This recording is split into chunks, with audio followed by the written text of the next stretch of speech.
real moment, this show, this Coachella performance, and to say there was a lot of pressure is really an understatement.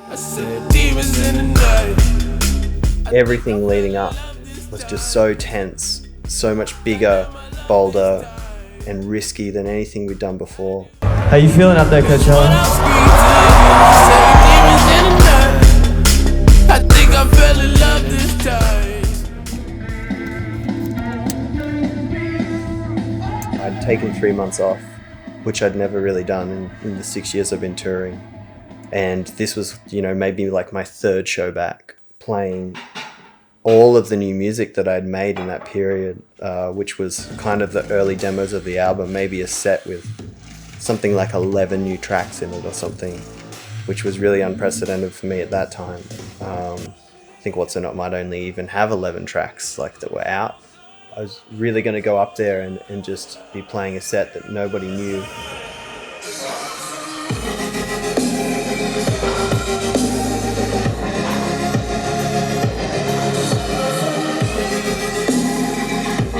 Wow, this is going to be very awesome.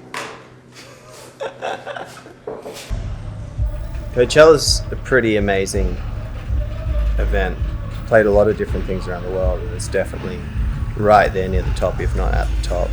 It's so close to LA. There's a lot of camaraderie there, a lot of guest performers coming up who are also playing the festival. Everyone's kind of letting the steam out a bit. Make some noise for my nigga Tyler!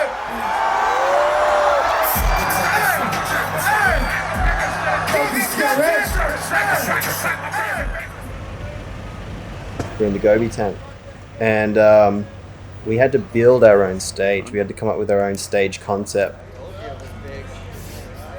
The horse for me had this strong messaging, and went through some really strange periods in my career that were very draining, very intense, quite torturous almost. And the only way I got through it was just sometimes I'd sit there and take a breath and just imagine myself riding up this mountain on a horse through a storm, wearing this Viking hat, just throwing lightning bolts at anyone in my way. And it was that vision of just kind of powering through all the bullshit that kept me going and held me together through it all. So sort of a realization of that very personal and kind of strange and silly vision that I had in my head that kept me going. So a lot was riding on the show. It was a totally new set, totally new music, a new year and a totally new phase of my career, the first time returning after my big break.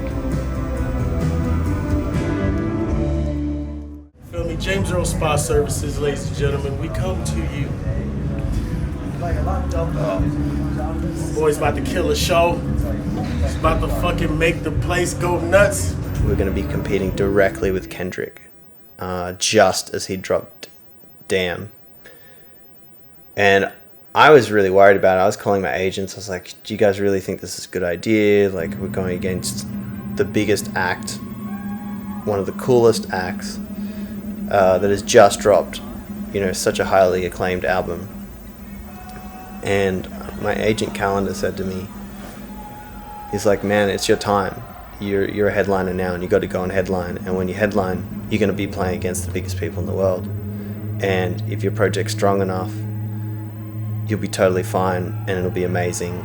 And that's what we've got to start doing. And he's like, I know you're ready.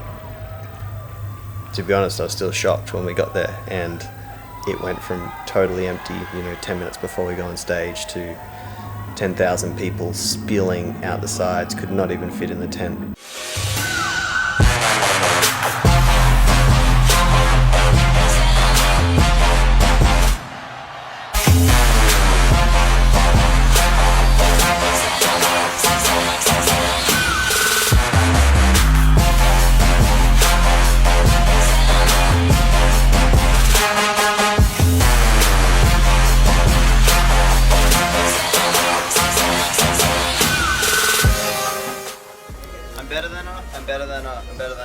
Better than a what? Can you, We actually premiered a song, one of my favorite songs I've worked on, called Better, with LPX, and Lizzie came and performed that live and just absolutely destroyed it. It was incredible, her energy and her presence. And I think she even had people singing back the lyrics by the third chorus, which of course none of them even knew at the start.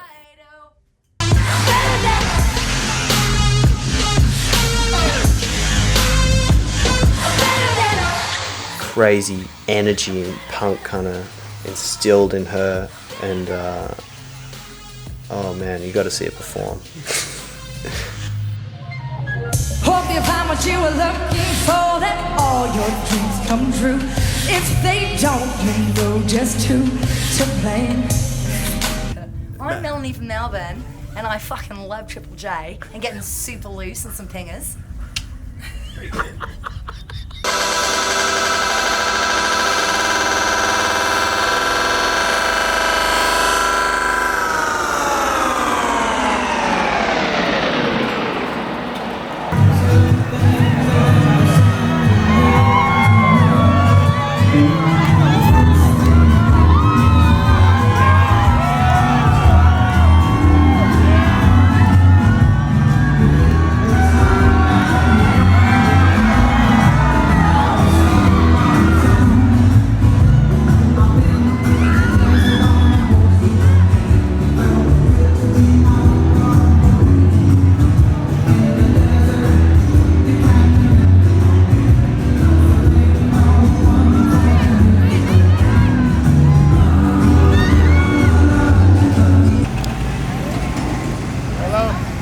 Crazy out here in Coachella. We're lit tonight.